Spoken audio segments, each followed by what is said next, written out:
โอเคဒါရို့အားလုံးပဲမင်္ဂလာပါ Surviving the Game as a Barbarian ရဲ့ episode 31ကနေပြန်လည်ကြိုဆိုလိုက်ပါတယ်ဗျပြီးခဲ့တဲ့ episode တုန်းကကျော်ရီတယောက်သွေးစောဖို့ကအနာယူပြီးသွေးစောဖို့ကရဲ့ essence ကိုပါရလို့အသက်ရှင်သွားခဲ့ပါတယ်ဒီအပိုင်းရဲ့အစမှာတော့ကျော်ရီကလက်နိုလာပြီးအိုင်နာရဲ့ပေါင်ပေါ်မှာခေါင်းအုံထားပါတယ်အိုင်နာကလည်းကျော်ရီနောက်ဆိုတော့နေပြန်နိုးလာခဲ့ပြီပဲလို့ပြောတော့ကျော်ရီကလည်းကျန်တဲ့3ယောက်ကောလို့ပြောလိုက်ပါတယ်အိုင်နာကလည်းကျန်တဲ့3ယောက်ကဒီကနေထွက်သွားတာလွန်ခဲ့တဲ့3ရက်လောက်တော့ရှိပြီလေအဲ့ဒါတွေကအရင်မကြည့်ပါဘူးနဲ့အခုသက်သာရဲလာလို့ပြောတော့ကျော်ရီကလည်းလွန်ခဲ့တဲ့3ရက်လောက်တော့ရှိပြီဟုတ်လားဆိုပြီးတော့လန့်တကြားနဲ့ထထိုင်လိုက်ပါတယ်အဲ့ဒါဆိုငါတို့က9ရက်မြောက်နေ့တော့ရောက်ပြီလားဆိုပြီးတော့သူ့လက်တွေချိုးပြီးကြည့်လိုက်တဲ့အခါမှာသူ့လက်တွေကအရန်ပေါ်ပါနေတာကိုသူသတိထားမိသွားပါတယ်အဲ့ဒါနဲ့မကသေးဘူးသူရဲ့ခန္ဓာကိုယ်တစ်ခုလုံးမှာလည်းဘာသာကျင်မှုမှမရှိပဲနဲ့အရန်နေလို့ကောင်းနေတော့သူကလည်းတစ်ခုကိုသတိထားမိသွားပါတယ်အဲ့ဒီနောက်သူကရုတ်တရက်အောက်ငေါကြည့်လိုက်တော့ဘောင်းမမရှိပဲဖင်ပြောင်ဖြစ်နေတဲ့အခါမှာအန်နာကိုလမ်းအော့ပါရတယ်အိုင်နာရေငါဘောင်းဘီကိုလို့လမ်းမေးလိုက်တဲ့အခါမှာအိုင်နာကနေ့ရက်ဘောင်းဘီကအဝတ်စားတသေးလေးဖြစ်သွားလို့ငါပြစ်ထောက်လိုက်ပြီလေဆိုပြီးတော့ပြောလိုက်ပြီးဘာမှမရှက်ပါနဲ့လို့ပြောနေတော့ဂျော်ကြီးကလည်းအရန်ကိုဒေါသထွက်သွားပါတယ်အဲ့ဒီနောက်မှာဂျော်ကြီးကအနောက်ကိုလဲကြည့်လိုက်ပြီးငါအဲ့နေတုန်းကဘာတွေဖြစ်ခဲ့လဲဆိုတာငါအတီအကျပြောပြစမ်းကွာဆိုပြီးတော့အန်နာကိုမေးလိုက်ပါတယ်အန်နာကလည်းကိုပူးကတော့ number atom လို့ခေါ်တဲ့အရာတစ်ခုကိုယူသွားတယ်ပြီးတော့မဂျင်မာကတော့ redstone ကိုယူသွားတယ်အဲ့ဒီစကားကြတော့ဂျော်ကြီးကစပြီးတော့စဉ်းစားပါတယ်ငါက vampire ရဲ့ essence ကြောင့်အသက်ရှင်သွားတဲ့ထားဒါဆိုရင် guardian ကြီးတည်သွားတဲ့အတွက်ရှားပါပစ္စည်း3ခုလည်းကြာလာမှာပဲလို့တွေးနေတော့အန်နာကဆက်ရှင်ပြပါတယ်အမှန်ဆိုငါတို့အတီရဲ့ redstone ကိုခွဲဝေဖို့အတွက်မဲခွဲပြီးဆုံးဖြတ်မှာမဟုတ်ဘူးလားဒါပေမဲ့မဂျင်မာကတော့လုံးဝအဲ့လိုမလုပ်ဘူးလို့ညင်းနေတယ်ပြီးတော့ကိုပူကလည်းအဲ့ဒါကိုနည်းနည်းထောက်ခံနေတော့ငါလည်းဘာမှမပြောတော့တာပြီးတော့မဂျင်မာကပြောလိုက်သေးတယ်နေ့အကျော်ကြီးကပို့ပြီးတော့ကောင်းတဲ့အရာတစ်ခုကိုရတာပြီးအဲ့ဒါကြောင့်ငါ redstone ကိုယူတာဘာပြောမှမဟုတ်ဘူးဆိုပြီးတော့ပြောတဲ့အခါမှာကျော်ကြီးကသဘောပေါက်သွားပါတယ်ဒါဆိုအာရူရာကငါသွေးစုပ်ဖို့ကောင်ရဲ့အဆန်ရသွားတယ်ဆိုတာကိုသိသွားလို့ပဲဖြစ်မယ်ဒါပေမဲ့လည်းကွာသူကငါသွေးစုပ်ဖို့ကောင်နဲ့တိုက်ခိုင်းနေစဉ်တခြားလို့အနောက်ကနေစီပလင်းနေနဲ့လည်းပြစ်ပေးခဲ့တယ်ပြီးတော့အန်တက်ကောလည်းရဲ့ essence ကိုပါပေးလိုက်သေးတယ်ဒီအတွက်တော့ငါ complaint တက်နေစရာမလိုတော့ပါဘူးလေဆိုပြီးတွင်းနေပေမဲ့တစ်ဖက်မှာအိုင်နာကနေရမဂျင်မာကလည်းနေတတိမိတ်နေတော့မှဟိုဒီလိုက်ကြည့်ပြီးတော့ဒီမှာရှိတဲ့ပစ္စည်းအားလုံးကိုအလဲတောက်သွားတယ်ပြီးတော့နေမနိုးလာခင်မှာပဲပေါ်တယ်ကနေအမြတ်ဆုံးလက်ထွက်သွားတာလေကြည့်လေအဲ့ဒီမဂျင်မာတွေ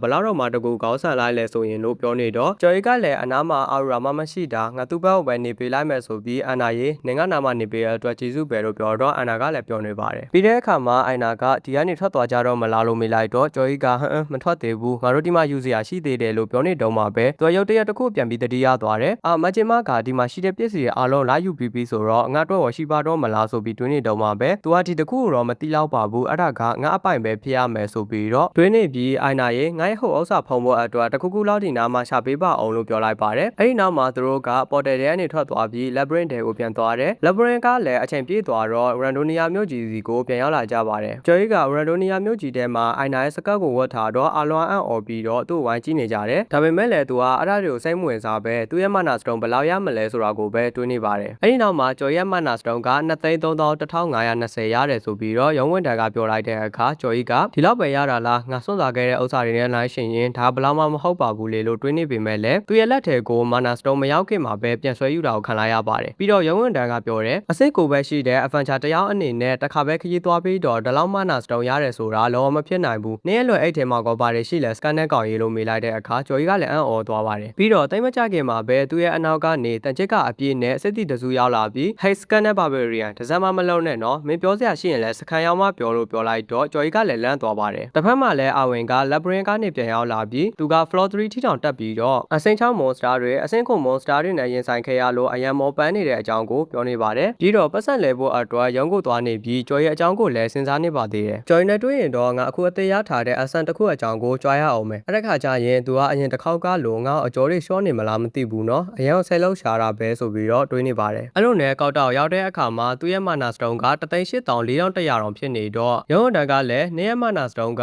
အဆင့်ကို adventure တယောက်အနေနဲ့ဆိုရင်လုံးဝမဖြစ်နိုင်ဘူးနေဘယ်ကရတာလဲလို့ပြောလိုက်တဲ့အခါမှာအဝင်ကလည်းသူ့အမနဲ့သွားခဲ့လို့ပါဆိုပြီးတော့ပြန်ဖြေလိုက်တော့ရုံးတန်းမှာကစာအုပ်တအုပ်ထုတ်ပြီးတော့ဒါဆိုရင်နေအမနာမည်ပြောလို့ပြောလိုက်တဲ့အခါမှာဒါရီယာ Wisdom Party ထားစီယာဆိုပြီးတော့အဝင်ကပြန်ဖြေလိုက်ပါတယ်အဲ့ဒီနောက်မှာရုံးတန်းကလည်းနေရဲ့အမကဝါရဲ့ adventure တယောက်ပဲဒါဆိုရင်နေသွားလို့ရပြီနော်လို့ပြန်ပြောလိုက်ပါတယ်အဲ့ဒီအခါမှာအဝင်ကအိမ်ကိုပြန်သွားပြီးတချင်လေးတကြော်ကြော်နဲ့ရေချိုးအဝတ်စားလလလေးတွေဝတ်ပြီးတော့ကျော်ရီစီသွားဖို့ပြင်နေပါတော့တယ်ဒါပေမဲ့လည်းကျော်ရဲ့အကောင်ရောက်သွားတဲ့အခါမှာတော့ရုံးဝန်တန်းကကျော်ရီခုတိပြန်မရောက်လာသေးဘူးလို့ပြောလိုက်တဲ့အခါမှာအဝင်ကအရန်မဆဲလောက်ရှာသွားပြီးငါတွေးနေတယ်လို့တော့မဟုတ်တော့ပါဘူးသူကတိတ်မကြခင်မှာပြန်လာမှာပါလို့ပြန်တွေးလိုက်ပါတယ်အဲ့လိုနဲ့နေ့ညတွေကကောက်စောသွားပြီး9ရက်တော့ကြာသွားခဲ့ပါတယ်အဲ့ဒီအချိန်မှာဟိုတယ်ဝန်တန်းတစ်ယောက်ကကျော်ရဲ့ အခန်းထဲကနေပစ္စည်းတွေထုတ်နေတာကိုအဝင်မြင်သွားတော့အဝင်ကလည်းဟဲ့ဘာလို့တာလဲနေသူရဲ့ခွင့်ပြုချက်မရဘဲနဲ့ဘာလို့သူရဲ့ပစ္စည်းတွေထုတ်နေတာလဲလို့ပြောတော့ဟိုတယ်ဝန်ထမ်းကပြန်ပြီးပြောလိုက်ပါတယ်သူပြန်မလာတာ9ရက်တောင်ရှိပြီလေပုံမှန်ဆိုရင်ငါတို့က3-4ရက်ဆိုအခန်းကိုရှင်းလိုက်တော့မှာဒါပေမဲ့နေခဏလာပြောနေလို့ဒါငါတို့မရှင်းပဲထားတ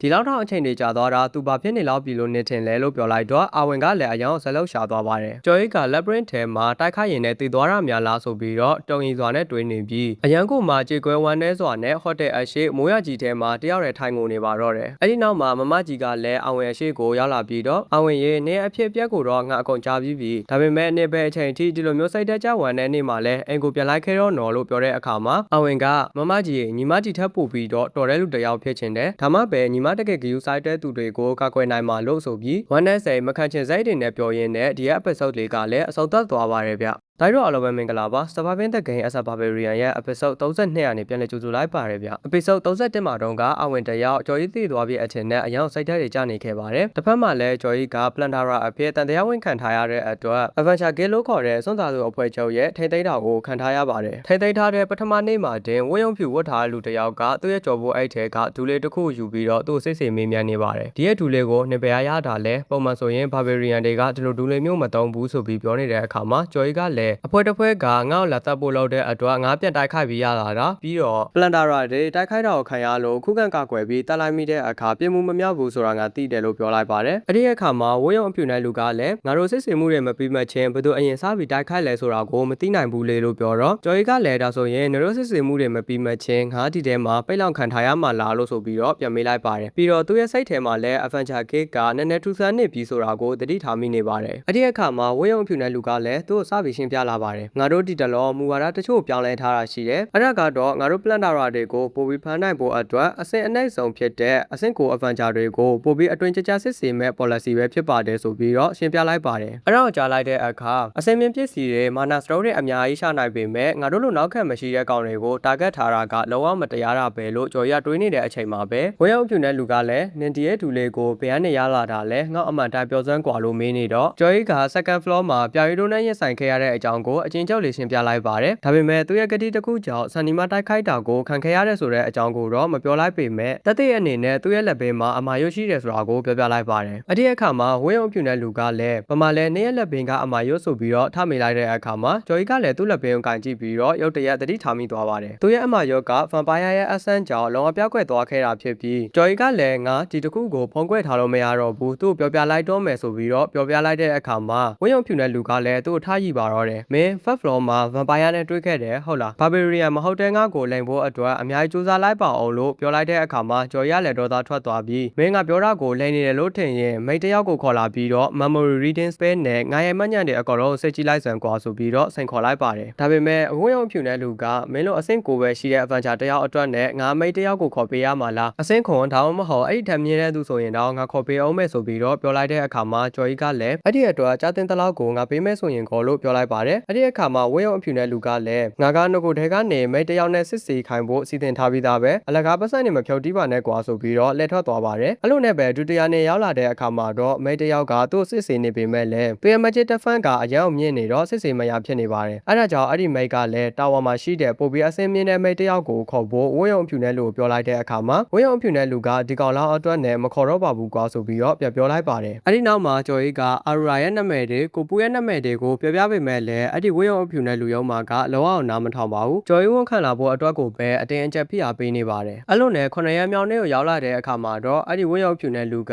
ကျော်ကြီးငမင်းကိုဖမ်းဖို့တက်သေးချာတွေ့ပြီဆိုပြီးတော့ဆက်ဖြည်းဖြည်းနဲ့ရောက်ချလာပါတယ်အဲ့ဒီအရာက message တုံးဖြစ်ပြီးတော့ကျော်ကြီးပထမဆုံးအဝင်နဲ့သွားတော့က Crystal Onion အကောင့်တစ်ကောင်ကိုတက်လို့ရခဲ့တဲ့အရာဖြစ်ပါတယ်ဖြစ်ရှင်တော့အဲ့ဒီ Crystal Onion ဆိုတဲ့အဖွဲ့ကလည်းမြို့ထဲမှာအရန်နာမည်ကြီးတယ်အခုကျော်ကြီးစီမှာရှိနေတဲ့ message တုံးရဲ့ ID ကလည်း Crystal Onion အဖွဲ့ကတည်သွားတဲ့လူတစ်ယောက်ရဲ့နာမည်ကိုပြနေတော့ကျော်ကြီးကလည်းဘလို့မှညင်မရတော့ပဲဖြစ်နေပါတယ်အဲ့ဒီအခါဝင်းရောက်ဖြူတဲ့လူကလည်းမင်းရောက်ဆုံးမှုကျူတော်တာအရန်တီးသွားပြီနော်အဲ့ဒါကြောင့်မင်းနောက်ထပ်3နာရီမှအသက်ခံရတော့မယ်ဆိုပြီးတော့ပြောလိုက်တဲ့အခါမှာကျော်ရအရန်တော်လို့သွားတယ်ပြီးတော့သူ့ရဲ့အခန်းထဲမှာသူထိုင်နေပြီးတော့အမျိုးမျိုးစဉ်းစားတယ်ငါဒီအခုလိုနူးညံ့တဲ့နီးတွေနဲ့သွားနေလို့မရတော့ဘူးဒီကနေထွက်ပြေးမယ်ဆိုရင်လည်း Plantara ဖြစ်တယ်ဆိုပြီးတော့ပို့ပြီးဆွဆွဲခံရအောင်မယ်ငါဘာဆက်လုံးရင်ကောင်းမလဲဆိုပြီးတော့စဉ်းစားနေတော့အကြံတစ်ခုထွက်လာပါတယ်အဲ့ဒီနောက်မှာကျော်ကြီးကငါ innocent ဖြစ်တဲ့ဆိုတာကိုတက်တည်ပြမရ တော့မယ်ဆိုပြီးတော့အကျဉ်းထောင်အတန်တိုင်တွေကိုသူ့ရဲ့လက်နဲ့ပူနေအောင်ပို့လိုက်ပါတယ်အဲ့ဒီအခါမှာသူ့ရဲ့လက်ကနေသွေးတွေထွက်လာပြီးအဲ့ဒီအဆစ်သွေးတွေနဲ့အပူချိန်နဲ့ပေါင်လိုက်တဲ့အခါမှာပြင်းထန်တဲ့ပောက်ကွယ်မှုတစ်ခုဖြစ်ပြီးတော့တန်တိုင်တွေကလည်းအရေးပြောကျသွားပါတယ်အဲ့ဒီအခါမှာအရှိမရှိနေတဲ့ထောင်ဆောက်ကလည်းအယောင်လန့်သွားပြီးတော့ထောင်သားတစ်ယောက်လွတ်သွားပြီလို့အော်ဖို့ပြင်လိုက်တဲ့အချိန်မှာကျော်ကြီးဖနှောက်စာကျွေးတာကိုခံလိုက်ရပါတယ်တစ်ဖက်မှာကျော်ရဲ့လက်ကလည်းတန်တိုင်တွေကိုပုတ်ထားတာကြောင့်ဒိုင်ယာဘရာဘွားနဲ့ဖြစ်နေပြီးပြန်လည်ကူးသားဖို့ကိုစောင့်ဆိုင်နေရပါတယ်အဲ့လိုနဲ့အချိန်ခဏကြာတဲ့အခါကျော်ရဲ့လက်က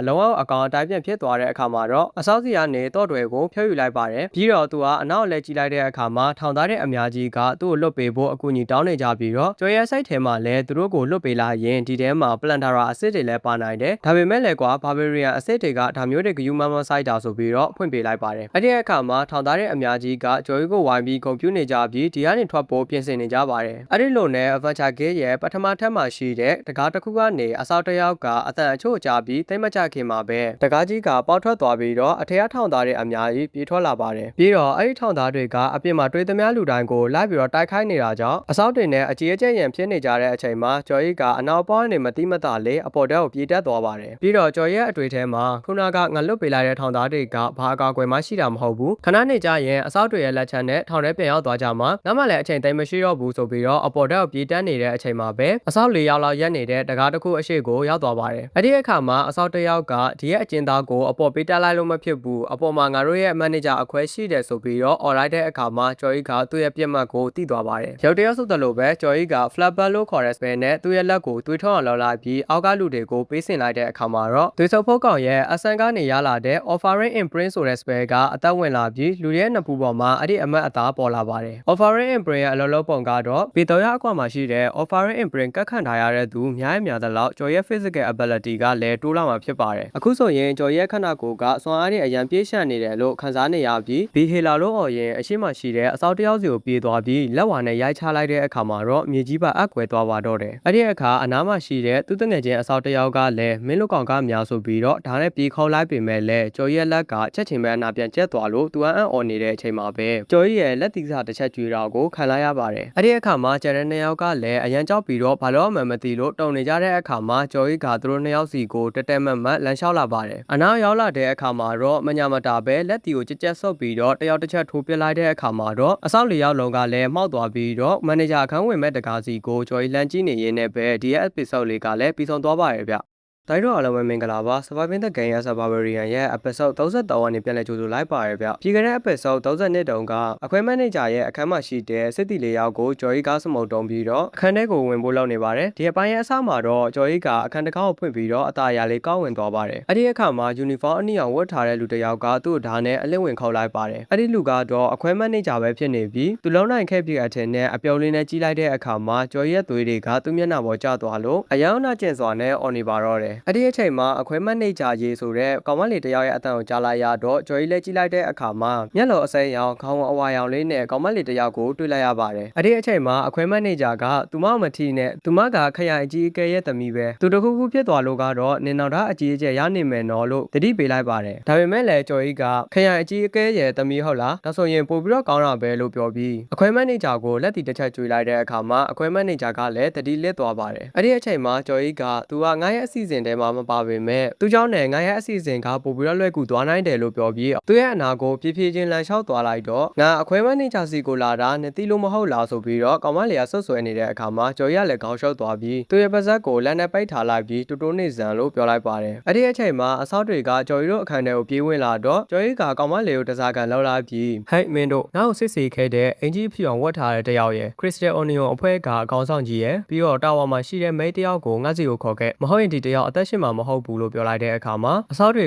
ကလည်းကြောက်လန့်ပြီးတော့သွားခေါ်ပါတော့တယ်အဲ့ဒီနောက်မှာဂျော်ကြီးကလာတော့ဆောင်ကိုတဖြည်းဖြည်းလမ်းလျှောက်သွားလိုက်ပြီးလေကိုပါဇက်နဲ့အာရပါရရှူသွင်းလိုက်ပါတယ်ပြီးတော့ဘီဟေလာဆိုပြီးအတန်ကျိန်နဲ့ဟိန်လိုက်တဲ့အခါမှာအောက်မှာရှိတဲ့လူတွေအားလုံးကလည်းသူ့ကိုမှော့ကြည့်ပြီးတော့အဲ့ဒီကောင်ကအကျဉ်းသားမဟုတ်လားဘာလို့အဲ့ဒီပေါ်ရောက်နေတာလဲဆိုပြီးတော့တီတိုပြောကုန်ကြပါတယ်ဒါပေမဲ့အရှက်မရှိတဲ့ဂျော်ကြီးကအဲ့ဒါတွေကိုဂယူဆိုင်မနေပဲငါနာမည်ကဂျော်ကြီးကွာငါကအဆင့်ကိုအဖန်ချာတယောက်ဖြစ်ပြီးအဖန်ချာကလစ်ကငါ့ကိုမတရားဖန်ဆီးထားတာငါယူသားရဲဆိုတာကိုငါနဲ့ဖះ နာမည်နဲ့တော့ကျိန်ဆိုရဲတဲ့ဆိုပြီးတော့အော်နေပါတော့တယ်တစ်ဖက်ကအထက်တွေအများကြီးရှိတဲ့မိတ်တာဝါလို့ခေါ်တဲ့အဆောက်အုံကြီးမှာလည်းလူတစ်ယောက်က Adventure Click ကဘာလို့ငါ့ကိုလိုအပ်နေတယ်လို့ပြောရလဲလို့မင်းကုန်းထုတ်နေပါတယ်အခွဲမန်နေဂျာစီကနေအကူအညီဓာတ်ရိုက်တောင်းတဲ့ပုံထောက်ရင်တော့သူတို့အန်တရဲ့တခုခုရင်ဆိုင်နေရတဲ့ပုံပဲလို့အဖိုးတစ်ယောက်ကပြန်ဖြေလိုက်တဲ့အခါအန်တရဲ့ဟုတ်လားလို့အာရူရာကပြန်မေးလိုက်ပါတယ်အဖိုးကလည်းဟုတ်တယ်ပလန်ဒါရာတွေအားလုံးကိုအဲ့ဒီတစ်ယောက်ကလွတ်ပေးလိုက်ပြီးခရိုင်အကြီးကဲသမီးကိုပါတစားကန်လောက်တာသေးတယ်ပြီးတော့မိတ်တာဝါမှာရှိတဲ့လူတစ်ယောက်ကိုလည်းခေါ်ခိုင်းနေသေးတာလို့ပြောလိုက်တော့အာရူရာကလည်းတကယ်ကြီးလားအဲ့ဒီကောင်ပလက်ကျော့သွားပြီးထင်တယ်လို့ပြောလိုက်ပြီးအဲ့ဒီအယူကောင်ကိုလူချင်းတွေးချင်သွားပြီးဘာဖြစ်ဖြစ်ကျမလိုက်ရှာမဲ့လူတစ်ယောက်ရှိနေတာနဲ့အတော်ပဲလို့ပြောပြီးတော့လက်ဖြောက်တစ်ချက်တီးပြီးလေပေါ်ပြန်တက်သွားပါတယ်အဲ့ဒီနောက် Adventure Click ကိုရောက်သွားတဲ့အခါမှာတော့ခရိုင်ကြီးကဲမှုရဲ့သမီးကိုဖန်ထားတာကကြော်ကြီးဖြစ်နေမှန်းသိသွားပြီးအာရူရာလည်းလန့်သွားပါတော့တယ်အာရူရာကလည်းကြော်ကြီးကိုနေယူသွားပြီလားနစ်ကိုနေအသက်ကိုကြောင်လောက်ရှိတယ်လို့ထင်နေတာလားလို့အော်ဆူနေပြီးတော့ကြော်ကြီးကလည်းတော်ပါတော့ကွာအခုလောက်ဆိုငါရဲ့အခြေအနေကိုနေလဲသိလောက်ရောပေါ့ငါ့ကို memory reading spell နဲ့မြင်မြန်လာဖတ်ပေးလိုက်တော့လို့ပြောလိုက်တော့အာရူရာကလည်းကြော်ကြီးနားကိုကပ်ပြီးတော့နေအဲ့ဒီအတွက်ကျေးဇူးပြန်ဆက်ရမယ်နော်လို့ပြောလိုက်ပါတယ်ကြော်ကြီးကလည်းဖြစ်နိုင်တဲ့အရာကိုတောင်းဆိုရင်တော့လက်ခံပါတယ်လို့ပြန်ဖြေလိုက်တဲ့အခါမှာဒါဆိုအပေးအယူများသွားပြီလို့ပြောပြီးအာရူရာကအောက်ကိုပြန်ဆင်းလာပြီးတော့ကာထာတစ်ခုကိုရွတ်လိုက်ပါတယ်ဒါပေမဲ့အာရူရာရဲ့ကာထာကအလုံးမဖြစ်တော့ဟဲကြော်ကြီးနေ magic defense နေပါတဲ့အရာတစ်ခုခုများဝတ်ထားသေးလားလို့မေးလိုက်ပါတယ်ကြော်ကြီးကလည်းငိုင်း fashion ကိုလည်းနေတွေ့တဲ့အတိုင်းပဲလေစကတ်တစ်ထည်ပဲဝတ်ထားတာထဲမှာလည်းလောင်းတစ်ချီပဲရှိတယ်လို့ပြန်ဖြေလိုက်ပါတယ်အဲ့ဒီအချိန်မှာအခွဲမန်နေဂျာစီကိုဝင်းအောင်အဖြူနဲ့လူရောက်လာပြီးအစီရဲ့အဆင်ပြေရလားဘာညာဆိုပြီးတော့ပြောနေရင်းနဲ့ရုတ်တရက်ကြော်ကြီးကိုတွေ့သွားတော့ဟိုယူကောင်နေဘလို့လောက်ပြီးတော့ဒီကိုရောက်နေတာလဲအစီရဲ့အဲ့ဒီကောင်ကအကျဉ်းသားပဲလို့អော်နေတော့အခွဲမန်နေဂျာကလည်းငါသိပြီးသားပဲ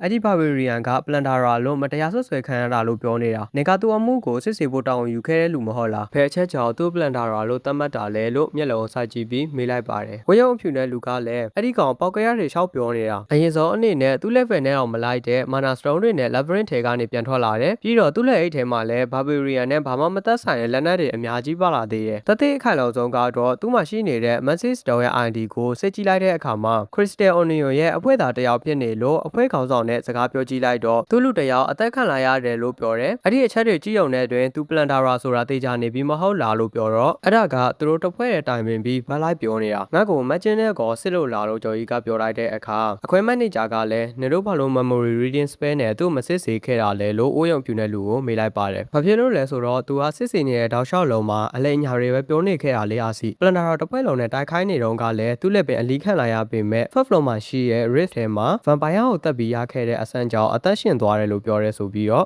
့အကောင်လုံးကိုပြပြလိုက်တော့အခွဲမန်နေဂျာကလည်းယုံသွားပြီးဝရုံဖြူကလည်းသူနိုင်ပြအထင်နဲ့မျက်မှန်လေးကိုပင်းတင်လိုက်တဲ့အခါမှာမစ္စတာကျော်ကြီးကတကယ်ပဲ vampire ရဲ့အဆန်းကိုရခဲ့တာပါလို့အာရူရာကထပ်ပြောလိုက်တော့အားလုံးကလည်းကြောင်သွားပါတယ်အာရူရာကငါကိုယ်တိုင်အဲ့နေရာမှာရှိနေခဲ့တာနမညုံဖတ်ဖို့အတွက်အမင်းဘသူ့မှာအမိတ်မပေးနိုင်တာကိုတော့နှမျောမိတယ်လို့ခက်ချစ်ချီလေးပြန်ပြောလိုက်ပါတယ်အဲ့ဒီအခါဝရုံအဖြူနဲ့လူကနည်းနည်းနဲ့ဒီအရိုင်းဆိုင်ကောက်နဲ့ယဉ်နီးနေတယ်ဆိုတာငါသိပါတယ်ဒါပေမဲ့အဲ့ဒါကြောင့်လည်းတော့သူ့ရဲ့အမှုမကကွယ်သင့်ဘူးလို့ပြောလိုက်တဲ့အခါမှာအာရူရာကလည်းနေကငါ့ကိုလောက်ကျန့်ဖန်တီးပြီးပြောနေတယ်ထင်နေတာလားမိတ်တယောက်ကိုပြန်ရှင်းပြရလောက်အောင်တတိကောင်းနေတယ်ဗောလေအစင်းနယ်အဗန်ဂျာတွေကိုစုံစမ်းပိုက်ခွင့်ရှိအောင်နဲ့မင်းကိုမင်္ဂါနဲ့တန်တူးထင်နေတာလားလို့ပြောလိုက်တော့ဝရုံဖြူနဲ့လူကလည်းမဟုတ်ပါဘူးဗျအဲ့လိုဆိုလိုတာမဟုတ်ပါဘူးဆိုပြီးတော့ဒူထောက်တာဝန်တော့တာပဲဘာလို့ဆိုမိတ်တောက်မှာနေထိုင်တဲ့မော်ဆရာတွေကအစင်းအတန်အရန်မြင့်မာလွန်ကြပြီးခေဆက်ဆက်သူတို့ရဲ့မော့ပညာနဲ့တတိုင်းပြည်လုံးကာကွယ်ပေးနေကြသူတွေဖြစ်လို့ပါအဲ့ဒီအချိန်မှာပဲအခွဲမန်နေဂျာကငါ့လူကိုအလောက်ထိပြောတာတော်လောက်ပြီးသူ့နေရာမှာငါသာဆိုရင်လည်းနင်တို့ပြောနေတဲ့ရုပ်တိမရှိတဲ့ပုံပြင်တွေကိုလွယ်လွယ်နဲ့ယုံနိုင်မှာမဟုတ်ဘူး First floor မှာ vampire ပေါ်တယ်ဆိုတာမဖြစ်နိုင်တဲ့အရာတစ်ခုပဲလို့ပြောလိုက်တော့ဒါကအခွဲမန်နေဂျာတယောက်အနေနဲ့ထားတင်တဲ့စိတ်ထားမျိုးမဟုတ်ဘူးလို့အာရာကပြန်អော်လိုက်တော့အခွဲမန်နေဂျာလည်းကြောင်သွားပါတယ် Labyrinth ကြီးပေါ်လာထဲကနေဒီအချိန်ထိဝိုင်းရဲ့အပန်းကြတွေတောင်မှမမျောလင့်ထားတဲ့ဖြစ်ရတွေရှိနေတာတောင်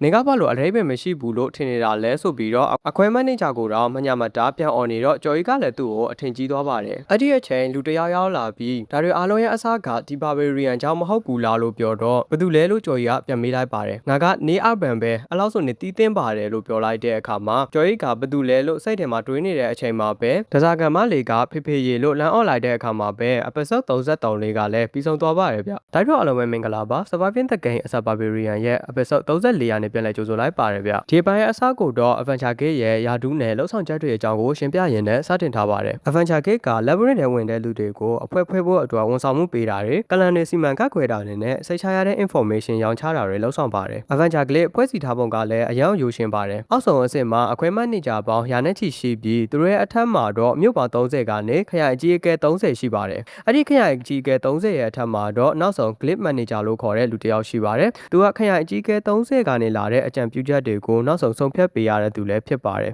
ဒါလို့ရှင်ပြနေတဲ့အချိန်မှာပဲရုတ်တရက်လူတစ်ယောက်ကချန်ပီယံပေါ်ကိုဒူးထောက်ကျသွားပါတယ်အဲ့ဒီလူကတော့ Crystal Onion ရဲ့ခေါင်းဆောင်ဖြစ်ပြီးတော့ခရိုင်အကြီးအကဲကဖမ်းခေါ်လာတာပါအဲ့ဒီလူကိုတွေ့တော့ဝင်းအောင်ဖြူနဲ့လူကလည်းလန့်သွားပြီး Joy ကတော့မင်းက Crystal Onion ရဲ့ခေါင်းဆောင်ကြီးပဲဖြစ်ရမယ် Message Stone ကိစ္စမင်းတသိခံခဲ့တာမဟုတ်လားလို့ပြောလိုက်ပါတယ်အဲ့ဒီအချိန်မှာပဲ Aura ကလည်း Memory Reading Spell နဲ့ချက်ချင်းဆက်လိုက်တဲ့အခါမှာသူ Labyrinth ထဲမှာလုပ်ခဲ့တဲ့ရာဇဝတ်မှုတွေကိုကွက်ကွင်းသိလိုက်ရပြီးတစ်ဖွဲ့လုံးကလည်းအံ့ဩသွားပါတယ်ခရိုင်ကြီးကဲကလည်း Joy ရေမင်းကတော့ innocent ပဲကွာဘာပြစ်မှုမှမရှိဘူးသွားလို့ရပါပြီလို့ပြောလိုက်တော့ Crystal Onion ကိုဘာလို့မှလဲလို့ Joy ကပြန်မေးလိုက်ပါတယ်ခရိုင်ကြီးကဲကလည်းဒီကောင်ကိုကွန်မြတ်ရမှာပေါ်လို့ပြောလိုက်တော့ Joy ကအားမရသေးပဲသူရဲ့ကလန်တစ်ခုလုံးကိုပါဖျောက်ပြရမယ်လို့ပြောလိုက်တဲ့အခါမှာအေးငါလည်းသူ့လိုလုပ်ဖို့တွေးထားတာပဲလို့ခရိုင်ကြီးကဲကပြန်ပြောလိုက်ပါတယ်ဝင်းအောင်ဖြူတဲ့လူကိုလည်းယာတူကနေဖျောက်ချမယ်လို့ပြောလိုက်တော့ဝင်းအောင်ဖြူတဲ့လူကလည်းစီမင်းတွေအတိုင်းလုပ်ခဲ့တာပဲဘာညာနဲ့အကြောင်းပြချက်တွေပေးနေပါတော့တယ်ခရိုင်ကြီးကဲကလည်း Adventure ကဲကဒီလိုလောက်ရမျိုးတွေကိုခွင့်ပြုတဲ့အထိအရေးချင်းမရှိဘူးထင်နေတာလားဆိုပြီးတော့မျက်ထောင်နဲ့ကြည့်လိုက်တယ်နေစစ်စေခဲ့တဲ့အမှုတွေကိုလည်းပြန်ဆောင်ဆွဲအောင်မယ်မတရားတာတွေးလို့ကတော့အပြစ်ဒဏ်ခံဖို့သာအသင်းပြင်ထားလိုက်တော့လို့ပြောပြီးနှစ်ယောက်စလုံးကိုအပြင်ခေါ်ထုတ်သွားပါတယ်ခရိုင်ကြီးကဲကြီးကလည်းဒီကိစ္စအတွက်နေရော်ကြီးပေးတဲ့အနေနဲ့အစင်းခွန် Adventure စင်းနဲ့ထည့်ပေးမယ်ပြီးလို့ရှိရင် brand new equipment တွေပေးမယ်လို့ကျော်ရွကိုပြောလိုက်တဲ့အခါမှာတော့ကျော်ရွကငါကအစင်း5ရှိတဲ့ monster တစ်ကောင်ရဲ့အဆန်းကိုယူထားရလေဘာလို့အစင်းခွန် Adventure စင်းနဲ့တော့သွင်းလာလဲလို့ပြန်អော်နေတော့နေကအစွန်းစားတာ2လပဲရှိသေးတယ်လို့ခရိုင်ကြီးကဲကပြန်ပြောလိုက်တဲ့အခါကျော်ရွကလည်းဒါဆိုနေ Adventure ကလင်းမှာရှိတဲ့အစင်းခွန်အကောင်လုံးကိုခေါ်ခဲ့ဘယ်သူနိုင်မလဲကြည့်ရသေးတာပေါ့လို့စိန်ခေါ်နေတော့ခရိုင်ကြီးကဲကလည်းမလုပ်ပါနဲ့ကွာဒါဆိုရင်နောက်ထပ်တောင်းဆိုမှုအကြီးတစ်ခုကိုလည်းဖြည့်ဆည်းပေးမယ်ဆိုရင်ကောလို့ကြောက်လန့်လန့်နဲ့ပြန်ပြောလိုက်ပါတယ်အရူရာကလည်းဖြည့်ဆည်းပေးတင်တာပေါ့လို့ဝင်ပြီးထောက်ခံနေတော့ကျော်ရီကလည်းအံ့ဩသွားပါတယ်ဒီကောင်က2လပဲရှိသေးတယ်ဆိုပေမဲ့အဆင့်5ရှိတဲ့အဆန်းကိုယူထားတာဆိုတော့သူ့ရဲ့ level ကအဆင့်5ပဲဖြစ်တင်တာလို့ပြောလိုက်တော့ခရိုင်ကြီးကဲကလည်းအဆင့်ထပ်မြင့်တာကလွယ်ရင်တခြားဟာတွေအကုန်ပေးပါမယ်လို့ပြောလိုက်တဲ့အခါကျော်ရီကလည်းအပြုံးလေးနဲ့ I want money လို့ပြောလိုက်ပြီး Mana Stone ကို9 million တောင်းမညာမတာတောင်းလိုက်ပါတယ်အဲ့ဒီအခါမှာအခွဲမန်နေဂျာကလန့်သွားပေမဲ့ခရိုင်အကြီးကဲကလွန်ဆန်မရတော့တဲ့အစုံပေးမယ်လို့ပြောလိုက်ပါတယ်အရူရာကလည်းငါ့ကိုလည်း service ကြီး1 million စတုံးအပူပေးရမယ်လို့ပြောလိုက်တော့လွန်ဆန်မရတဲ့ခရိုင်ကြီးကဲကလည်းအေးပါအရူရာနင်းစရာကိုလည်းဒီကိုလွတ်ပေးလိုက်တဲ့အတွက်ကျေးဇူးပဲလို့ပြောပေးအောင်ဆိုပြီးပြန်ပြောလိုက်ပါတယ်ဒီတဲ့နောက်မှာတော့အရူရာကကျော်ကြီးကိုမိတ်တဝါစီခေါ်လာပါတယ်အရူရာရဲ့တက်ခွေခန်းတွေကိုရောက်တော့ကျော်ကြီးကလိုက်ဆက်စုနေတော့မှအရူရာကထူဆန်တဲ့အပြုံလေးနဲ့စေးတစ်ခုကိုဆက်နေပါတယ်ပြီးတဲ့နောက်ကျော်ကြီးကိုတောက်ဖို့ပေးလိုက်ပြီးကျော်ကြီးကလည်းဒါကရိုးရိုးကြီးပဲမဟုတ်လားလို့မေးလိုက်တဲ့အခါအရူရာကလည်းတမောငါခန်းထဲမှာတခြားကြီးကွက်ထည့်ဖို့မရှိလို့ပြန်ဖြေလိုက်ပါတယ်ကျော်ကြီးကရေကိုတေချာဆိုင်ကြည့်ပြီးထူဆန်းနေလို့မတော့ပဲပြန်ချလိုက်ပြီးငါ့ကိုဘာလို့ဒီကိုခေါ်လာတာလဲလို့မေးလိုက်ပါတယ်အရူရာကလည်းနေရာငါ့ကိုကျေးဇူးပြန်ဆက်မယ်လို့ဂတိပေးထားလို့ပေါ်လို့ပြန်ဖြေလိုက်တဲ့အခါမှာကျော်ကြီးကငါလည်းဖြစ်နိုင်တဲ့ဟောက်ကိုပဲတောင်းဆိုဖို့ပြောခဲ့တယ်နော်လို့ပြန်ပြောလိုက်ပါတယ်အရူရာကလည်းငါကနေရဲ့အဆန်းကိုသူတိတနာလှုပ်ချင်ရုံပါပဲပြီးတော့နေကပုံမှန်မဟုတ်တဲ့အဆန်းကိုယူထားတဲ့ငါရဲ့ပထမဦးကျော်လူမို့လို့ပါဒီစစ်စေမှုကနေအတွက်လည်းဘာဆိုကြမှမရှိပါဘူးလို့ပြောနေတော့ကျော်ကြီးကခဏလေးဒါဆိုလို့ရှိရင်ခရိုင်အကြီးကဲစီမှာပတ်စံထုတ်ဖို့လက်မှတ်ထိုးတော့ကငါရဲ့အဆန်းကိုမှတ်တမ်းမတင်ဖို့ပြောခဲ့တာကနေဒီအရာကိုလျှို့ဝှက်ဆန်တတ်မဲ့သဘောလားလို့ပြောလိုက်တော့အချန်စီပေါ်သွားတဲ့အရူရာကစွန့်အားသွားပြီးငါမသိဘူးပါညာနဲ့ပြောနေရင်ကျော်ရုပ်ပြန်လဲကြည့်လိုက်ပြီးဘာပဲဖြစ်ဖြစ်လေငါ့ကိုတပတ်3နာရီနဲ့6လလောက်အချိန်ပေးလိုက်ရင်လုံလောက်ပြီးနေ့တွက်လည်းအဆင်ပြေတယ်မဟုတ်လားလို့မေးလိုက်တော့ကျော်ကြီးကမပြေဘူး6လကများတယ်3လပဲထားဆိုပြီးတော့ဈေးပြန်စစ်နေတော့အရူရာကလည်းစိတ်ပြတ်သွားပါတယ်ပြီးတော့အရူရာကငါလောက်ဆောင်ခဲ့တဲ့အရာအတွက်ငါပြန်ပြီးအကျိုးရသင့်တယ်လို့ပြောလိုက်တော့ကျော်ကြီးကလည်းဒါပေါ့နေလောက်ဆောင်ခဲ့တဲ့အရာအတွက်နေပြန်ပေးဆက်ရမှာပေါ့လို့ပြောလိုက်တဲ့အခါမှာအရူရာကလည်းကြောင်သွားပါတယ်ပြီးတဲ့နောက်ကျော်ကြီးကအရူရာရဲ့အနာကိုတိုးပြီးမျက်လုံးကိုစိုက်ကြည့်ရင်းနဲ့ငါမလို့ချင်တဲ့အန်တက်ကောလိုင်ရဲ့အဆန်ကိုနေပေးခဲ့လို့ပေါ်လို့ပြောလိုက်ပါတယ်အရူရာကလည်းကျော်ကြီးကိုတွန်းထုတ်လိုက်ပြီးအခြားအဖန်ချတွေတောင်းဒါကိုလိုချင်နေကြတာကိုနေကားပါဖြစ်နေတာလဲလို့ပြောလိုက်ရင်နဲ့နှစ်ယောက်သာစကားများနေကြပြီးနောက်ဆုံးမှာတော့ကျော်ကြီးကငါမလို့ချင်တဲ့အဆန်ကိုအတင်ပေးတဲ့အတွက်နေငါအပေါ်10 million stone အကျွေးတင်တယ်ဒါတော့ရှော့ပေးတာနော်ဖះเจ้าမှာအဆန်ကိုသွားထုတ်ရင်ဒီထက်တော့ပိုကောအောင်မဲဆိုတာငါသိတယ်လို့ပြောလိုက်တော့အရူရာကလည်းဒေါသထွက်သွားပြီးဒီရဲ့အဆန်ကအယောင်ရှာတာလေအဖန်ချတဲ့အတွက်လည်းတန်ဖိုးရှိတဲ့အရာပဲမဟုတ်ဘူးလားလို့ပြန်ပြောလိုက်တော့နေကအဖန်ချမှမဟုတ်တာငါရဲ့ခန်းစားချက်တွေကိုဘယ်လိုနားလဲမှလဲလို့ကျော်ရပြန်ပြောလိုက်ပါတယ်အရူရာကလည်းဟုတ်ပြီလေနေငါကိုအဖန်ချတွေရဲ့အကြောင်းနှစ်လောက်မသိဘူးလို့ထင်နေတာလားလို့ပြောပြီးတော့အပြန်အောင်လင်းနေတဲ့မော်ဒယ်လုံအနာကိုလမ်းလျှောက်သွားလိုက်ပါတယ်နောက်ပြီးအဲ့ဒီဓာတ်လုံကိုလမ်းနဲ့တိုးကြည့်လိုက်တော့ဟယ်လိုအခုပြောနေတာဘယ်သူလဲဆိုပြီးတော့ဓာတ်လုံကနေအတန်ကြီးစားထွက်လာပါတယ်အဲ့ဒီအခါမှာအရူရာကလည်းသူ့ကိုယ်သူမိတ်ဆက်လိုက်ပြီးတော့မင်းကုန်းတွေကိုစမိပါတော့တယ်တရားရောက်ကနစ်ကိုအရန်ရှာပါပြီးတန်ဖိုးရှိတဲ့အဆန်းတစ်ခုကိုအတင်းပေးလိုက်ရင်နှစ်ဘလို့ခံစားရမလဲဆိုပြီးမေးလိုက်တဲ့အခါမှာဟို တယောက်ကလည်းဒီလိုကိစ္စမျိုးနေမေးလိုက်မယ်တော့ငါလည်းဝမထင်တာဘူးအာရူရာဒါပေမဲ့ငါအယူသားဆုံးပြန်ဖြေပေးရရင်တော့လို့ပြောလိုက်တဲ့အချိန်မှာပဲ episode 34ကလည်းအဆုံးသတ်သွားပါတယ်ဗျဒါတို့အားလုံးပဲမင်္ဂလာပါ Surviving the Game as a Barbarian ရဲ့ episode 35အနေပြန်လည်ကြိုဆိုလိုက်ပါတယ်ဗျပြီးခဲ့တဲ့ episode 34တုန်းကငါတို့ fan ချတွေရဲ့ခန်းစားချက်ကိုမင်းမသိပါဘူးကွာလို့ကြော်ကြီးပြောရခံလာရတဲ့အာရူရာကအယောင်ဒေါ်သားထွက်သွားပြီးအပြန် model လုံနဲ့သူ့တငယ်ချင်း Avenger နောက်တစ်ယောက်ကိုဆက်သွယ်လိုက်ပါတယ်ပြီးတော့ Nick ကိုအရန်ရှားပါတဲ့အဆန်တက်ခုအတင်းပေးရင် Nick ဘယ်လိုခံစားရမလဲလို့မေးလိုက်ပါတယ် episode 35ရဲ့အစမှာတော့ငါ့ကိုသာမလိုအပ်တဲ့အဆန်တက်ခုအတင်းလာပေးရင်ငါအတော်ကိုစိတ်ပြတ်မိပါပဲလို့ပြန်ဖြေလိုက်တော့ကြော်ကြီးကဆက်ဖြည်းဖြစ်နေပြီးအာရူရာကတော့အရှော့မပေးပဲနောက်ထပ်မေးခွန်းတစ်ခုကိုထပ်မေးလိုက်ပါတယ်ဒါပေမဲ့အဲ့ဒီအဆန်ကအရန်ရှားပါရင်ရောနေစိတ်ပြတ်အောင်မလားလို့ထပ်မေးလိုက်တော့ဘလောက်ပဲရှားလေးကွာငါရဲ့ plan ထဲမှာပါမပါတာရေးစီမှာဆိုရင်အဲ့ဒီအဆန်ကြောင့်ဒုက္ခတော့ရောက်နိုင်သေးတယ်လို့ပြောလိုက်တော့အာရူရာကစိတ်ညစ်သွားပြီမဲ့ကြော်ကြီးကတော့ထိုင်ကုန်မှာခြေထောက်လေးချိတ်ပြီးထိုင်နေပါတယ်အာရူရာစိတ်ညစ်နေတာကိုကြည့်ရင်လည်းသူက free တက်နေပါသေးတယ်နောက်ပြီးအာရူရာကတကယ်လို့အဲ့ဒီအမားအတွက်ရော်ကြီးပေးရမယ်ဆိုရင်နေပါလို့ချင်လဲလို့မေးလိုက်တော့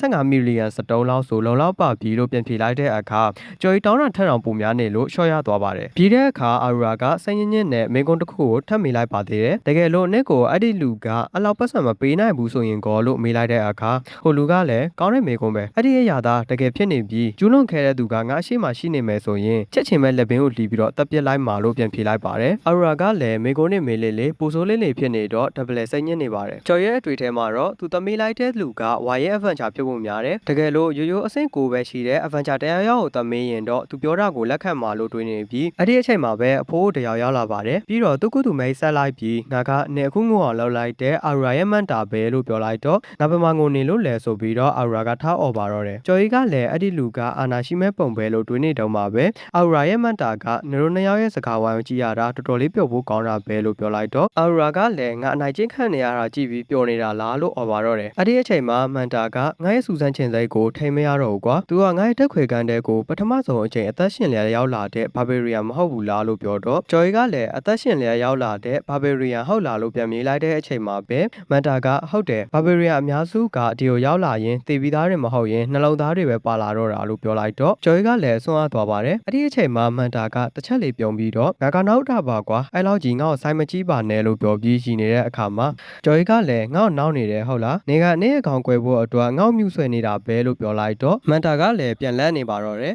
နောက်တော့မှကျော်ကြီးကအိုးအဖိုးကြီးကငါနောက်တာပါကွာလို့ပြောလိုက်တော့အဖိုးကြီးဟုတ်လားဆိုပြီးတော့မန်တာပြန်မေးလိုက်တဲ့အခါမှာအဲ့ဒါကလည်းငါနောက်ပြီးတော့ခေါ်လိုက်တာလို့ပြောရင်းနဲ့အဖိုးကြီးရဲ့ခေါင်းပွတ်တက်နေတော့အာရူရာကလည်းနေပါရီလောက်နေတာလဲယူသွားပြီလားလို့អော်နေပါတော့တယ်တစ်ဖက်မှာအာရူရာရဲ့မန်တာကလည်းအန်နေကြိတ်နေတာကိုမြင်လာရတော့ငါလွန်သွားပြီလားဆိုပြီးကျော်ကြီးကတွေးနေတုံးမှာပဲမန်တာထားယူလိုက်ပြီးတော့နေကစိတ်ဝင်စားဖို့ကောင်းတာတွေပြောတတ်တာပဲစိတ်မပူပါနဲ့ငါတခြားသူတွေလိုအထိမခံတဲ့မိတ်မျိုးမဟုတ်ပါဘူးလို့ပြောလိုက်တော့နေကအယောင်ရင်ကျတဲ့လူကြီးတစ်ယောက်ပဲခုနကအဖိုးကြီးလို့ပြောမိတဲ့အတွက်တောင်းပန်ပါတယ်လို့ပြောလိုက်ပါတယ်အဲ့ဒီအခါမလိုပါဘူးကွာစကားမဆက်ခုနကမာနာစတုံး10 မီလီယံရော်ကြေးလို့ရှင်တယ်လို့ပြောခဲ့တယ်ဟုတ်အဲ့ဒီအစားဒီ item လေးတစ်ခုကိုလက်ခံပေးလို့ရမလားလို့ပြောပြီးနံပါတ်9425လို့ခေါ်တဲ့ number item လက်စွပ်လေးတစ်ကွင်းကိုထုတ်ပြလိုက်ပါတယ်ကျော်ကြီးကလည်းဒါက rift ထဲမှာ guardian ကိုတွက်လို့ရတဲ့ number item ပဲလို့အံ့ဩစွာစိုက်ကြည့်နေပြီးဒီရဲ့လက်စွပ်ကိုဘယ်မှာတုံးလို့ရလဲလို့မေးလိုက်တဲ့အခါမှာမန်တာကလည်းဒါကနစ်လို့မလို့ချင်တဲ့အဆန်တစ်ခုကိုစောယူထားတဲ့သူတွေအတွက်အတော်ပဲ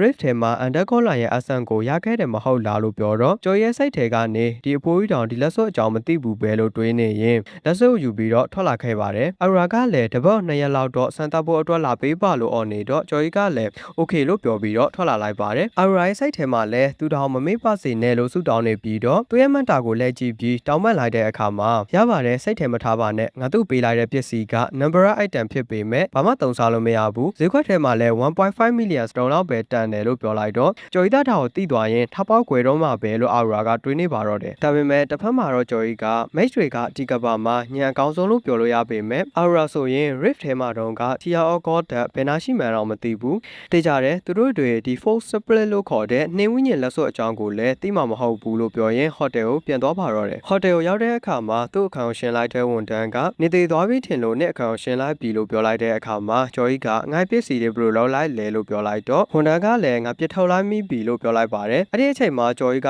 ယောင်ဒေါ်သားထွက်သွားပြီးငါဒီအခန်းအတွက်တလားလုံးစားငွေချေထားပြီးသားမဟုတ်လားလို့អော်လိုက်တဲ့အခါမှာဝန်ထမ်းကလည်းငါရော်ကြီးပြန်ပေးပါမယ်လို့ပြောလိုက်ပါတယ်အဲ့ဒီအခါမှာကျော်ကြီးကငါ့ကိုပတ်စံပေးရုံနဲ့ရမယ်ထင်နေတာလားငါဒီကောင်ကိုအယူကုန်ဆုပ်ပြီးတပ်ပြစ်တော့မယ်လို့စိတ်ထဲကနေတွေးနေရ ရင်နဲ့ရုတ်တရက်ပြန်ပြီးတော့တတိကလိုက်ပါတယ်နေအောင်ငါ့စိတ်ကသူ့လိုနေရင်နဲ့ရိုင်းဆိုင်နေပါလားဆိုပြီးတော့အတဲကိုပြန်တွေးမိလိုက်ပါတယ်ငါရဲ့အရှိမပထမဆုံးလူတက်မှုဖြစ်တုန်းကငါဘာမှတော်လုံးမှုမရှိခဲ့ဘူးငါပထမဆုံးလူတယောက်ကိုတတ်တုန်းကလည်းအဲ့ဒီအတိုင်းပဲနောက်ပြီးအချင်းထောင်ကနေဖောက်ထွက်တာတွေတာဝါကမိတ်ကိုချိန်ချောက်တာတွေကငါရဲ့အရင်ကရုံးဝတ္တဟန်ဆူလူနဲ့တော်တော်လေးကွာခြားနေပြီပဲဘာဘရီယန်လိုရရိုင်းဆိုင်နေတာကစစ်ပွဲတဲမှာအသက်ရှင်တန်ဖို့အတွက်တော်ချက်ဖြစ်ပေမဲ့အဲ့ဒီအရာကြောင့်ငါရဲ့ပင့်ကိုစိတ်ကားပါတဖြည်းဖြည်းနဲ့ဘာဘရီယန်ပုံပြောင်းသွားမလားတေချာတာတစ်ခုကတော့ဒီကဘာမှာအသက်ရှင်တန်ဖို့အတွက်ဘာဘရီယန်လိုပုံစံနဲ့နေတာကပိုပြီးအသုံးဝင်တယ်လို့ပြန်တွေးလိုက်ပြီးဟိုတယ်ဝန်ထမ်းကိုမညာမတာနဲ့မနာစတုံး3000တောင်းလိုက်ပါတယ်ဟိုတယ်ဝန်ထမ်းကလည်းနေရပစ္စည်းအစုပ်ပလုတ်နည်းနည်းလေးရောင်းလိုက်မိတာကိုအလောက်တောင်ရလာလို့អော်နေတော့ကျော်ကြီးကလည်းရောင်းလိုက်တယ်ဟုတ်လား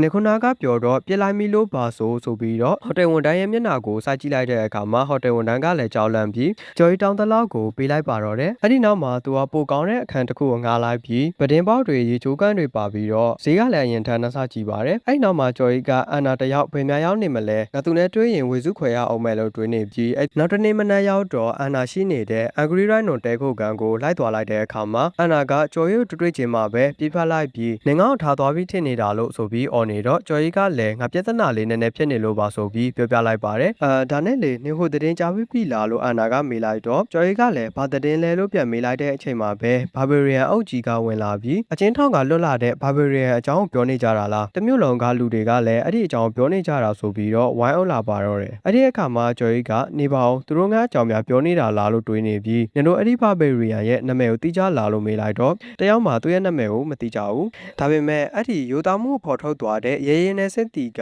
ငါတို့ရဲ့ကလန်ကပဲဆိုပြီးတော့ကွန်ပျူတာမှာပေါ်လို့អော်နေပါတော့တယ်အဲ့ဒီနောက်ကျော်ရီနဲ့အိုင်နာတို့နှစ်ယောက်ဖွန်မယ်ဘီလို့ခေါ်တဲ့ခရိုင်တစ်ခုသွားကြပြီးအဲ့ဒီခရိုင်က Ryan Crystal လို့ခေါ်တဲ့တော်ဝင်မျိုးတော်ကိုဝိုင်းရံထားတဲ့ခရိုင်လေးခုတည်းကတစ်ခုဖြစ်ပါတယ်အဲ့ဒီနေရာကမျိုးရိုးမြင့်လူဒန်းစားတွေနေထိုင်ကြပြီးဈေးဆိုင်တွေကလည်းထောင်ထဲချီရှိပါတယ်အဲ့ဒီနောက်မှာကျော်ရီနဲ့အိုင်နာတို့ကဆိုင်တဆိုင်ထဲဝင်သွားပြီးလက်ဘရီယန်ရလာတဲ့ပစ္စည်းတွေကိုတွားရောင်းချလိုက်ကြပါတယ်ပြီးတော့ဝေစုခွဲတဲ့အနေနဲ့အိုင်နာကိုတောင်တော်တော့ခေပေးလိုက်တဲ့အခါမှာတော့အိုင်နာကအယံများလွန်းတယ်လို့ပြောပြီးကျော်ရီကလည်းယူလိုက်ပါဒါနဲ့အတွက်ဝေစုပဲလို့ပြောလိုက်ပါတယ်အိုင်နာကကျေးဇူးပဲလို့ပြောပြီးလမ်းရဲထောက်တနေရာကိုကြီးလိုက်တဲ့အခါမှာခန်ဒီကလောက်စားနေတဲ့လူတစ်ယောက်ကိုတွေ့သွားပြီးတရေတွေယူနေပါတော့တယ်အဲ့ဒီနောက်မှာသူတို့နှစ်ယောက်ကစားသောက်ဆိုင်တစ်ခုကိုသွားပြီးစားစရာတွေမှာလိုက်ပါတယ်ဒါပေမဲ့အိုင်နာကတော့ခန်ဒီကလောက်ကိုပဲစားနေပြီးစကားတွေပြောနေတော့ကျော်ကြီးကစားစရာရှိတာမြန်မြန်စားကွာအကောင်လုံးအေးကောင်လိုက်မယ်လို့ပြောလိုက်ပါတယ်စားလို့ပြီးသွားကြတဲ့အခါမှာအိုင်နာကငါ့ကိုအရင်တိုင်းဆက်ဆံပေးလို့ကျေးဇူးတင်ပါတယ်လို့ပြောလိုက်တော့ကျော်ကြီးကလည်းကြောင်သွားပါတယ်အိုင်နာကလည်းဟုတ်တယ်ငါလက်ဘရင်းထဲကနေပြန်ရောက်လာကတည်းကငါကလန်ကလူတွေငါ့ကိုစကားမပြောကြတော့ဘူးသူတို့ကငါ warrior မဖြစ်နိုင်တော့ဘူးလို့လည်းပြောကြတယ်ဒီပြဿနာတွေထဲကနောက်ထပ်ပြဿနာတစ်ခုကတော့လို့ပြောပြီးအိုင်နာတဲ့လာကွာဘလောက်တော့လာလိုက်တဲ့နာမည်လေးလေလေဒီအိုင်နာရေငါမင်းခြေထောက်တွေကိုညတိုင်းသက်ရှင်နေအောင်ထားပေးပါမယ်ကွာချစ်စရာအိုင်နာလေးရေနေပတော်မှာလက်ဘရင်းထဲကိုသွားပြီးမွန်စတာတွေနဲ့တိုက်ခိုက်စရာမလိုတော့ဘူးလို့ကတိပေးပါတယ်ဆိုပြီးတော့ရီစားစကားတွေလာပြောရီစားစားတွေအပေးခံနေရတော့အယံစိတ်ညစ်နေပါတယ်နောက်ပြီးငါကအိတ်လောက်ရုပ်ဆူသွားတာလာလို့ထားអော်လိုက်တော့ပြောင်းပြင်းနေပြောနေတဲ့အိုင်နာကိုကြည့်ပြီးတော့ကျော်ရလည်းကြောင်သွားပါတယ်ပြီးတော့အိုင်နာကိုရှင်းပြဖို့လုပ်နေပေမဲ့အိုင်နာနားမထောင်ပဲငါဆုံးဖြတ်ချက်တစ်ခုကိုချလိုက်ပြီးကျော်ကြီးငါနောက်တစ်ချိန်အနေနဲ့လက်ဘရင်းကိုမသွားနိုင်တော့ဘူးလို့ပြောလိုက်ရင်းနဲ့ပဲဒီ episode လေးကလည်းပြီးသွားပါတယ်ဗျအိုင်နာတယောက်ရီစားပဲရသွားလားဘာကြောင့်လဲဆိုတာကိုတော့နောက်ဗီဒီယိုမှာကြည့်ကြအောင်ပေါ့အဆုံးထိကြည့်ပေးလို့ကျေးဇူးပါနောက်ဗီဒီယိုတစ်ပုဒ်နဲ့အတူအမြန်ဆုံးပြန်လာပေးပါမယ်ဗျ